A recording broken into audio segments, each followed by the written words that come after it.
Jirra jirtu kabajamtoota hordoftoota fayyaa bakka jiraattan seerota 8 kanneen gufuu jireenya keessatti si mudatan injifachuuf si gargaaran irraa dubbanna. Seerota kana yoo itti hojjattee maybe gufuulee jireenya keessatti si mudachuu malan baay'ee si injifachuu dandeessa. Maal faadha seerotuma 8 kun? Seensa yookaan intro gabaabduu xiqqoo tana booda walitti deebina.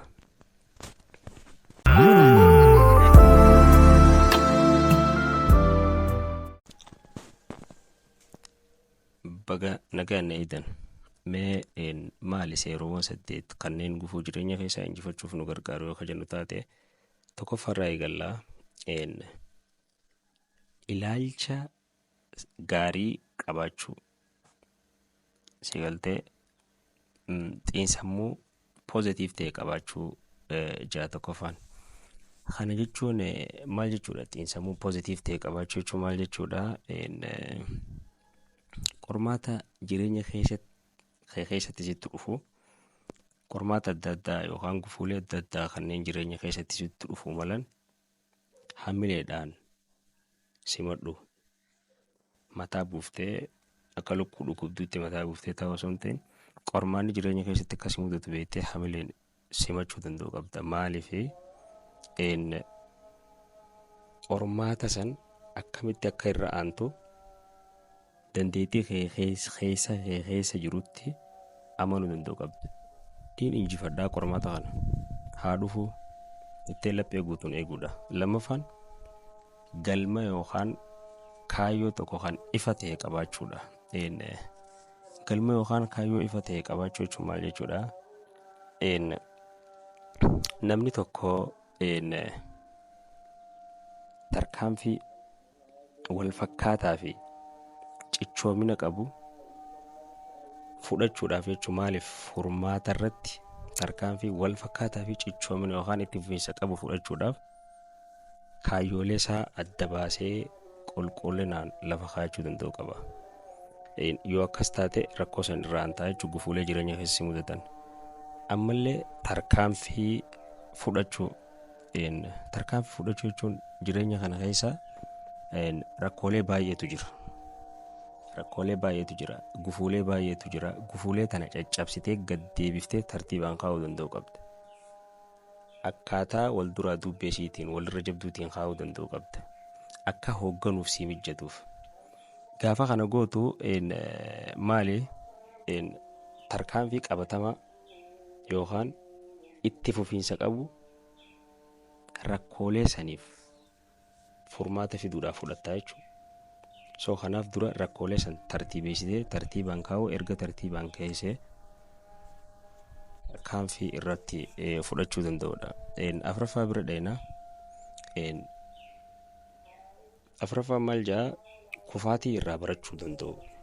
Kufaatii jireenya keessa si mudatu kana irraa barachuu danda'u.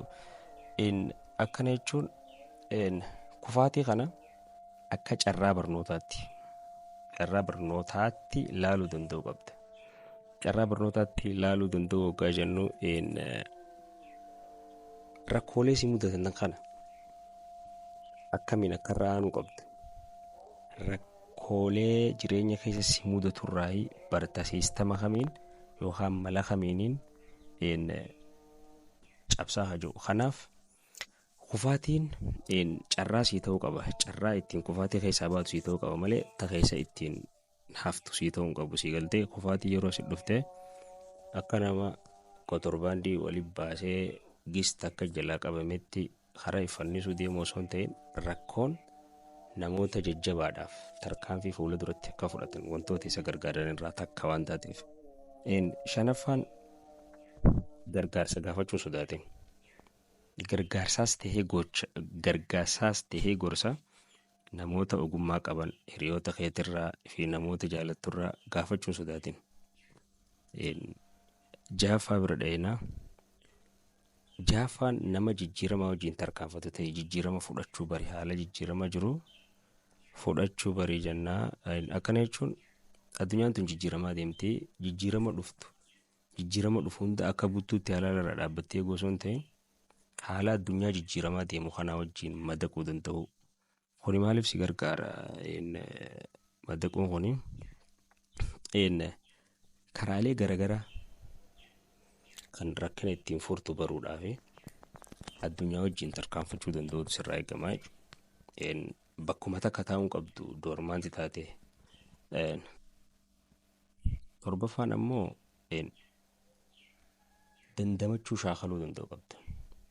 Akkana jechuun rakkoon takka gisee sirra dhufte jaladduu osoo hin ta'in rakkoo feete ta dhufte ejjennoo jabaadhaan dandamachuu danda'u ka'e shaakaluu qabda jechuudha.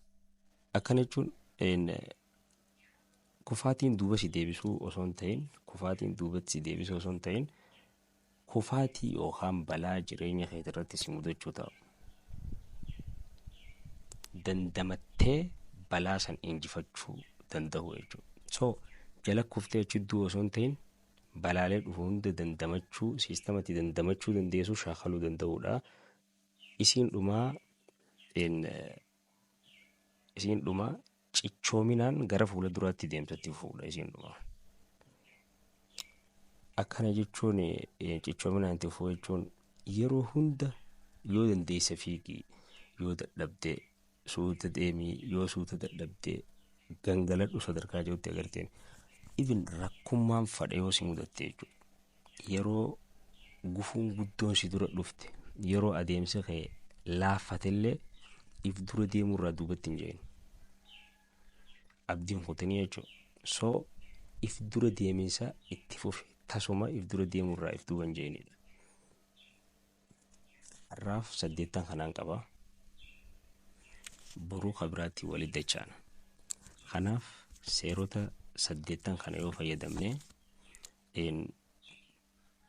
waan baay'ee gufuulee nu mudatan injifachuu dandeenya jeetii yaada.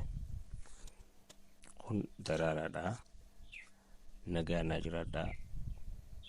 Galatooma.